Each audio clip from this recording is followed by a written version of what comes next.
Friday Night Football on WECT Sports is sponsored by Hardee's. Postseason football is in full swing. We're now into the second round where the serious contenders emerge and the push for state championships really starts to pick up. Welcome to Friday Night Football. I'm Connor Smith. Let's get right into our action from round number 2.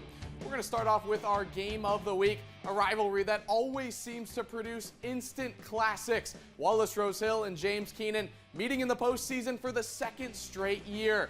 The Tigers beat the Bulldogs by 1 point in overtime last November. What an environment in Duplin County tonight. Tigers up by 2 scores in the third. Defense making a stand. It's Cal Levant stuffing the tailback in the backfield. Fourth quarter now, Matthew Wells looking for something downfield. Can't find anything. Jaquaz Smith gets back there and ends that drive with a sack. Tigers back on offense now. Nice little pass from Avant to David Zelaya. He makes a move, gets upfield, and goes all the way down to the 20-yard line. A few penalties backs James Keenan up, but Christopher Hill going to take the toss right here from Avant. The quarterback becomes a blocker, and Hill gets through, and he is loose for the touchdown. Tigers beat the Bulldogs by a touchdown just 2 weeks ago. This one a little bit easier, 26-7 the final. James Keenan wins it. Head coach Tim Grady happy to be moving on. To play that game twice, back to back is very hard for any team, but that's a tough draw. That's a tough draw, and I praise the Lord. We came out on the right end. Our guys bowed their back. They played great defense once again, and offense stepped up, played a better game tonight than we did the last time, and here we are, man, celebrating. All right, so James Keenan going to face the winner of this game in round 3. Wolfpack and Chargers getting together at Legion Stadium. Some action from the first half. White Bull with the ball. Jaden Todd finds Corey Faison over the middle. Wolfpack knocking on the door early. And Sabian Shipman going to take the handoff and finish off the drive in style. Wolfpack on the scoreboard first. They're up 7-0. Celebration, though, not going to last long. This is the ensuing kickoff after that Shipman touchdown. Nigel Morgan takes the kick return all the way back down the left sideline for the touchdown, and we're all evened up at Legion. Head coach J.P. Price over on the sideline, not too happy. Pack are down 20-7 after some costly turnovers and mistakes. They're going to try to make something happen right here. This one going to be bobbled, deflected, and intercepted. It's Morgan again running it back for 6. Chargers take a 27-6 lead into halftime. Wolfpack, though, make an impressive second half comeback. It falls 1 point short. A tough way to end the year. 27-26, your final. All right, to Wilmington and the 8A bracket. The Hoggard Vikings fresh off a first-round bye. They're hosting Willow Spring tonight. This one, all Vikes right from the get-go. Everett Hordeman and some of his teammates gang up for the sack, a big defensive play. The Storm crushed Laney last week. They just had no chance in this one. Quarterback Matthew Boring calling his own number, keeps it on the read option, and surges his way in for 6. 28-0 Hoggard at this point. I'm guessing the flag team got pretty tired tonight. We've got even more points to show you. Amir Montgomery shrugging off the tacklers and gets in the end zone. Vikings in cruise control. Senior running back celebrating in the end zone and saying what's up on the sideline. Really just a 2.5-hour party at Braswell Stadium tonight. Boring finding Dezen Durand wide open. Another Hoggard touchdown. They almost put up a 50-burger in the first half, and they win it 48-0. They're back at home again next Friday night. In the 7A bracket, New Hanover big underdogs tonight at 3-seed Clayton. Wildcats looking for the road upset.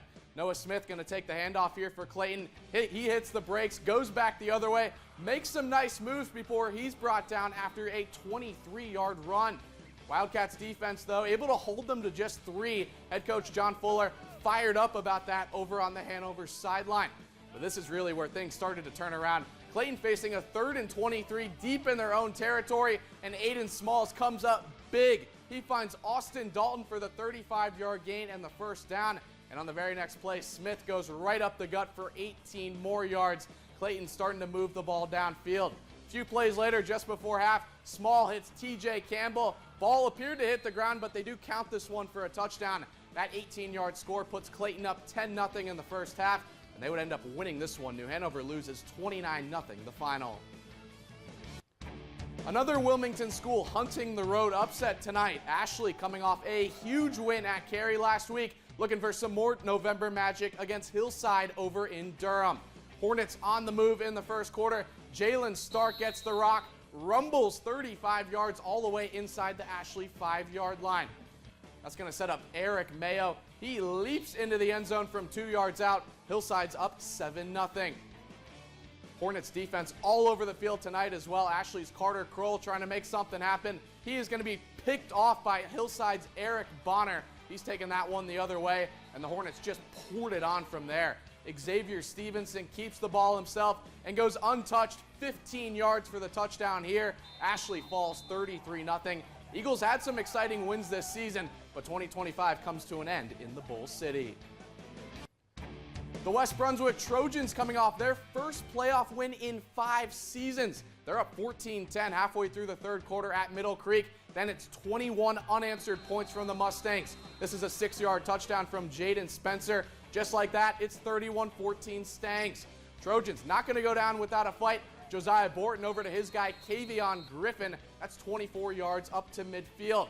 That's going to set up those two again. A 2-yard touchdown makes it a 31-20 ball game. West just not able to stop Middle Creek in the second half, though.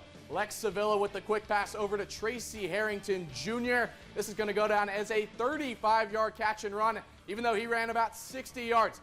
Great effort at the end. They mark him down at the 6. Mustangs punch it in no problem, and the Trojans come up short 52-20. Here's head coach Shane Handy post-game. I thought our kids fought, man. We play Ironman football and fight our tails off, and just got to keep working. But I feel like we built a foundation and got it turned around and going in the right direction for sure. This has been a whole lot of fun so far, and we are just getting going on Friday Night Football. Some of our top seeds in action after the break. We've got more highlights, scores, and top plays coming your way next.